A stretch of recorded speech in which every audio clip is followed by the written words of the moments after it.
हे दोस्तों, आज मैं आपको बताऊंगा एक की रीजन क्यों कुछ ही लोग बहुत अमीर बन पाते हैं और क्यों ज्यादातर लोग गरीब या फिर मिडिल क्लास रह जाते हैं। रॉबर्ट नाम का एक लड़का था जिसके दो बाप थे। अब आप कुछ गलत मत समझिए, पहला उसका खुद का था पर दूसरा उसके दोस्त का बाप था जिसे वो अपना मुंह बोला बाप मानता था। पहले वाले ने पीएचडी की थी पर दूसरे ने कभी 8th भी पास नहीं की थी। दोनों बहुत ही स्मार्ट और हार्डवर्किंग थे पर दोनों की सोच बहुत ही अलग थी और दोनों रॉबर्ट को अलग अलग बातें सिखाते थे। पहला बाप बोलता था कि पैसा सारे फसाद की जड़ है, पर दूसरा बोलता था कि पैसा ना होना सारे फसाद की जड़ है। पहला रॉबर्ट को हमेशा महंगी चीजों के बारे में सोचने से मना करता था और कहता था कि वो हमारी हैसियत के बाहर है। दूसरा उसे कहता था कि वो सोचे और अलग अलग रास्ते ढूंढे जिससे वो सारी महंगी चीजें खरीद सके। ये करने से उसका दिमाग तेज होगा और नए आइडियाज भी मिलेंगे। पहला उसे कहता खूब मेहनत कर, अच्छे से पढ़ लिख ताकि तुझे बड़ी कंपनी में नौकरी लगे और तू बड़ा इंसान बन पाए। दूसरा कहता था तू खूब पढ़ मेहनत कर पर खुद की कंपनी खोल ताकि तू खूब सारी नौकरियां लोगों को दे पाए। रॉबर्ट के पास एक एडवांटेज था, उसने अपने दोनों बापों को अपनी अलग अलग सोच के साथ बढ़ते और उनकी तरक्की देखी। उसने अपना दिमाग लगाया और अपने दूसरे बाप की बातें मानी और फॉलो की, जो कि बाद में मायामी फ्लोरिडा का सबसे अमीर इंसान बना और उसकी सिखाई बातों से उसने खुद करोड़ों कमाए, जबकि उसका पहला बाप जिंदगी भर गरीब रह गया। सबसे इंपॉर्टेंट बातों में से एक बात जो रॉबर्ट ने अपने अमीर बाप से सीखी वो थी फाइनेंशियल लिटरेसी, जिसका मतलब है एसेट्स और लायबिलिटीज के बीच का डिफरेंस जानना। अब आप गौर से सुनिए, ये नॉर्मल कॉमर्स में सिखाए गए मीनिंग से थोड़ा अलग है। रॉबर्ट ने काफी इजी शब्दों में उसका मीनिंग बताया है, जो कि कुछ ऐसा है। एसेट्स कोई भी वो चीज होती है जो आपको पैसे बना के दे या फिर आपके जेब में पैसे डाले, और लायबिलिटीज वो चीजें होती है जो आपके जेब से पैसे ले ले या आपके पैसे खत्म करे।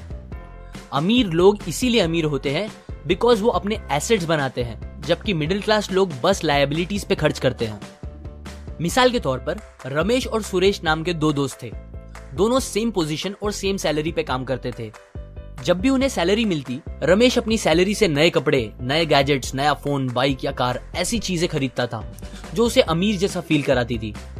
पर वो ये नहीं समझता था कि ये सारी चीजें लायबिलिटीज है जो उसके पैसे उससे ले रही है, ना कि बस जब वो उन्हें खरीदता है तब, बल्कि आगे भी मेंटेनेंस वगैरह के लिए, जिसकी वैल्यू वक्त के साथ कम हो जाएगी और ना ही वो उससे आगे कुछ पैसों का प्रॉफिट देगी। बट सुरेश ऐसा नहीं था। वो ये सारी चीजें नहीं खरीदता था जब तक कि उसके लिए बहुत जरूरी ना हो वो चीज खरीदना। वो पैसे जमा करता था और एसेट्स पे खर्च करता था, जैसे कि स्टॉक्स, बॉन्ड्स, रियल एस्टेट, अपनी खुद की स्किल्स बढ़ाने के लिए या कुछ सीखने के लिए जो उसे आगे और पैसे बना के दे। 2 साल बाद सुरेश करोड़पति बन गया, जबकि रमेश वैसे का वैसा अपनी कम सैलरी को कोसता रह गया और कहता था कम सैलरी उसके मिडिल क्लास होने का रीजन है। एक गरीब इंसान का कैश फ्लो कुछ इस तरह होता है। उसे पैसे मिलते हैं और फिर वो पैसे उसकी जरूरी खर्चों में खत्म हो जाते हैं। एक मिडिल क्लास का कैश फ्लो थोड़ा सा अलग होता है। उसे पैसे मिलते हैं, वो पैसे जरूरी खर्चों और लायबिलिटीज में खत्म कर देता है। इसीलिए मिडिल क्लास और गरीब में ज्यादा फर्क नहीं है।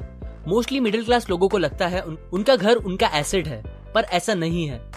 आपका घर आपको पैसे बना के नहीं देता अनलेस आप उसको भाड़े पे दो, जबकि अमीर लोगों का कैश फ्लो ऐसा होता है। उन्हें पैसे मिलते हैं, वो उस पैसों से अपने एसेट्स बनाते हैं पहले और फिर उससे बने पैसों से खर्चा करते हैं। इसीलिए वो अमीर होते जाते हैं क्योंकि उनके इनकम के सोर्स बढ़ते जाते हैं। अगर आपको अमीर बनना है तो ये बात याद रखें अच्छे से।